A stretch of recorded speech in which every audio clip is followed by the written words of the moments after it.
Assalamualaikum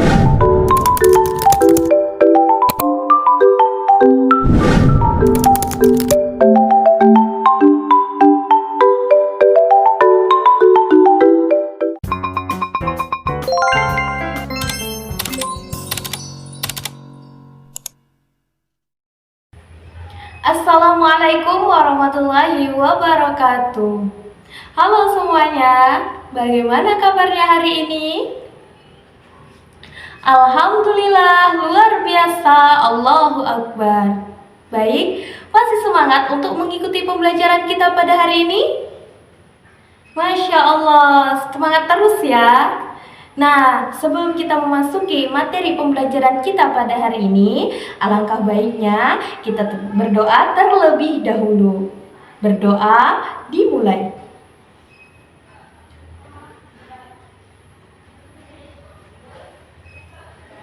Berdoa selesai.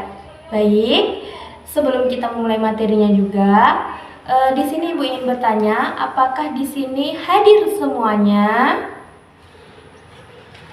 Ya Allah, luar biasa. Beri tepuk tangan untuk kita semua.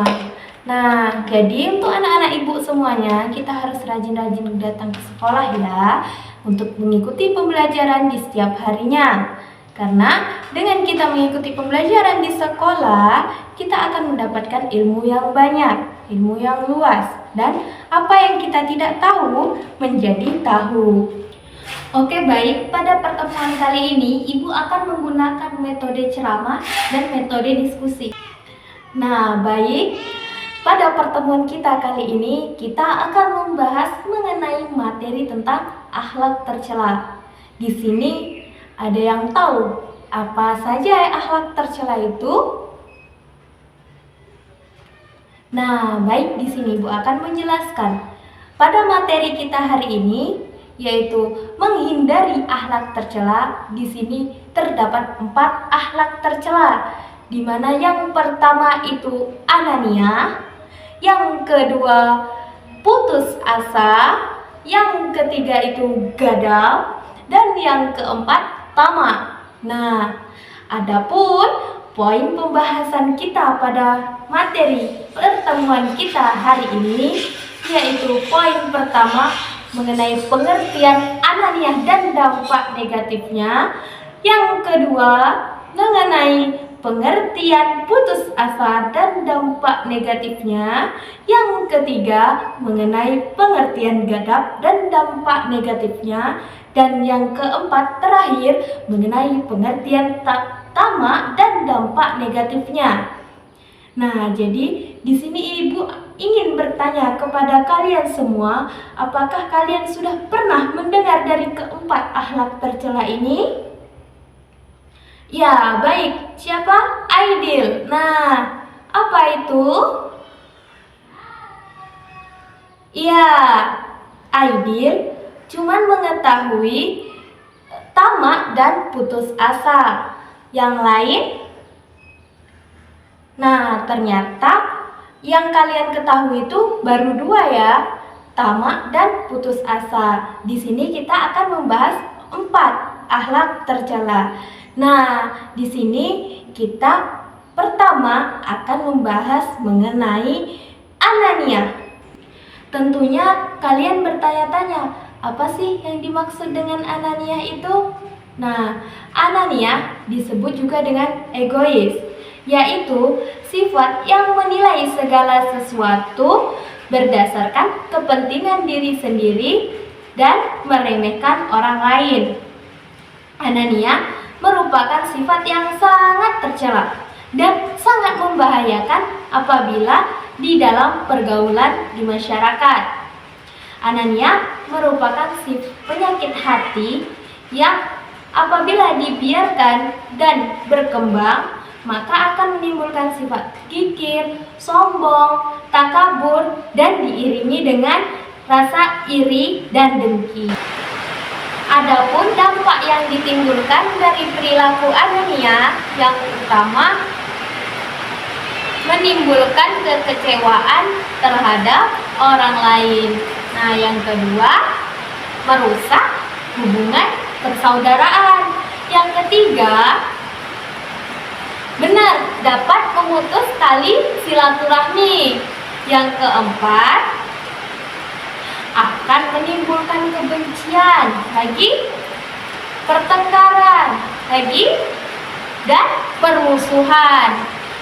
Yang kelima, sulit untuk mendapatkan petunjuk kebenaran. Karena apa?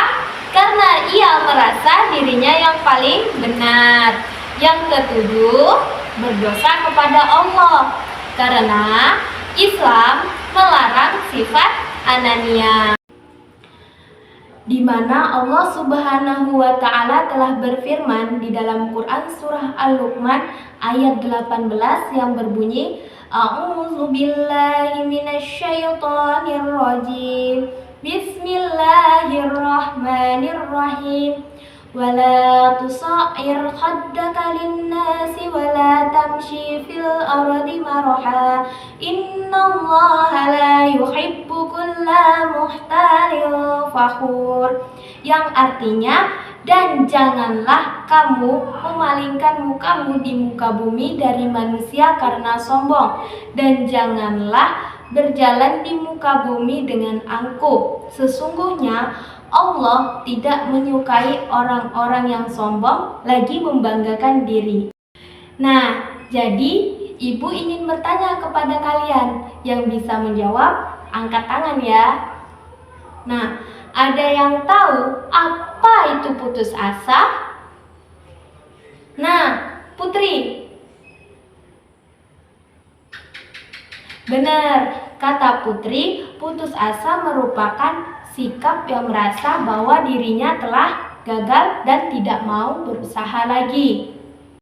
Nah, jadi putus asa adalah sikap atau perilaku yang merasa bahwa dirinya telah gagal atau tidak akan mampu untuk meraih suatu harapan dan cita-cita, dan ia tidak mau berusaha lagi untuk melanjutkan apa yang diinginkan.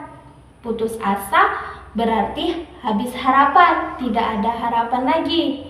Nah, seseorang yang dikatakan putus asa apabila ia tidak lagi mempunyai sesuatu harapan yang semula dia kehendaki. Adapun dampak negatif pada putus asa, yang pertama, dapat merugikan diri sendiri. Karena apa?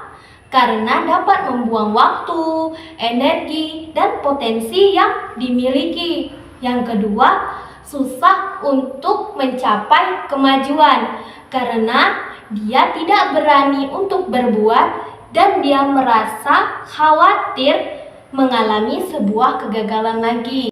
Sebagaimana telah dijelaskan dalam firman Allah surah Yusuf ayat 87 yang berbunyi, Bismillahirrahmanirrahim. Wala tai'asu min rauhillah, innahu la yai'asu min rauhillahi illal qaumul kafirun. Yang artinya, dan janganlah kamu berputus asa dari rahmat Allah.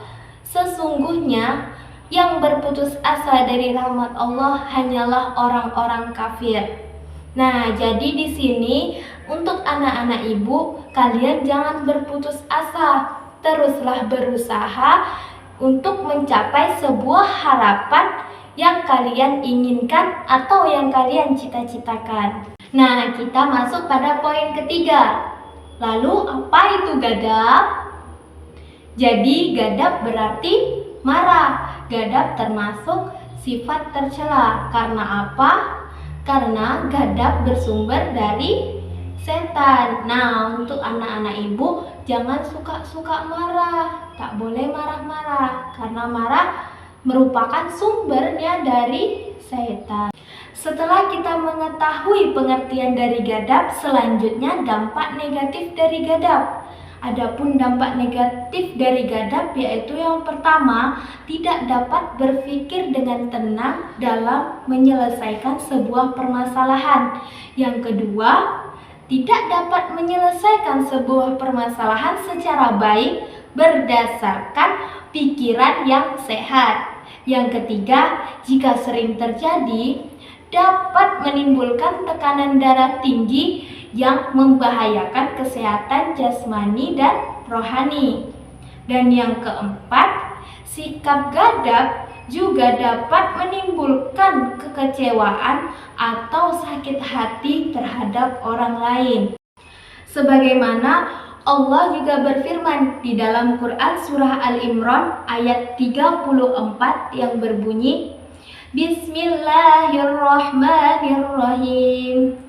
Alladzina yunfikuna fis sarai wad-dharrai wal kaziminal ghaiza wal 'afina 'anil nasi wallahu yuhibbul muhsinin, yang artinya yaitu orang-orang yang menafkahkan hartanya baik di waktu lapang maupun sempit, dan orang-orang yang menahan amarahnya dan memaafkan kesalahan orang.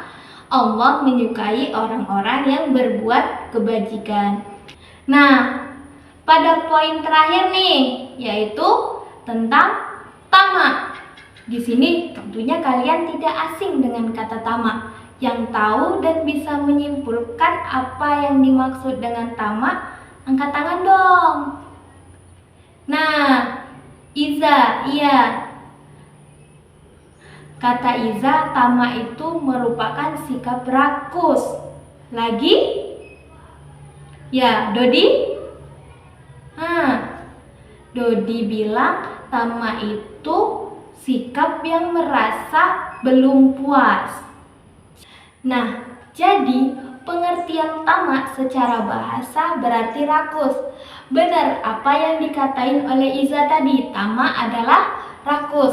Nah, sedangkan menurut istilah, tamak adalah cinta kepada dunia atau harta yang terlalu berlebihan tanpa mempertimbangkan hukum haramnya, dan akan menimbulkan adanya dosa besar. Baik anak-anak, pembelajaran kita hari ini telah selesai. Nah, apa aja sih yang kita pelajari pada hari ini? Ya, betul, yaitu menghindari akhlak tercela. Apa saja tuh? Yang pertama, pengertian anania dan dampak negatifnya. Yang kedua, pengertian putus asa dan dampak negatifnya. Yang ketiga, pengertian gadab dan dampak negatifnya. Dan yang keempat, pengertian tamak dan dampak negatifnya. Baik, di sini Ibu mengucapkan terima kasih kepada anak-anak Ibu semua karena telah mengikuti pembelajaran hari ini dengan semangat dan bahagia. Jadi, Ibu harap kedepannya kalian terus belajar dengan semangat dan bahagia seperti ini ya. Semoga ilmu yang Ibu berikan pada kali ini bermanfaat bagi kita semua. Baik, sampai jumpa di pertemuan selanjutnya. Wassalamualaikum warahmatullahi wabarakatuh.